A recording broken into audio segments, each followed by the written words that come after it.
জয় জয় মা মনসা দেবী, জয় বিশ্বহরি মা পদ্মাবতীর জয় হোক। সোদপুর নাটাগড় কদমতলা মনসা বাড়ির পক্ষ থেকে সকলকে জানানো হচ্ছে যে এই আসছে যে রথযাত্রা, সেই রথযাত্রা উপলক্ষে আমাদের মন্দিরে মায়ের প্রতিষ্ঠা দিবস পালন করা হবে। যারা মায়ের পুজো দিতে চান ও মায়ের কাছে কেউ যদি মানসিক করে থাকেন, সেই মানসিকের পুজো দেওয়ার জন্যও এই রথযাত্রা উৎসব সব থেকে বড়। মায়ের কাছে এই দিনে যে যা চায় তার মধ্যে একটি চাওয়া মা সকলের পূরণ করে থাকেন।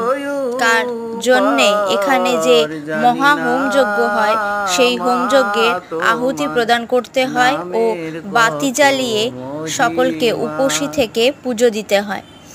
তার জন্যে আমাদের সাথে যোগাযোগ করুন। এই ফোন নাম্বার স্ক্রিনে যাচ্ছে, এই ফোন নাম্বারে যোগাযোগ করে সকল কথা জানতে পারবেন। জয় মা মনসা।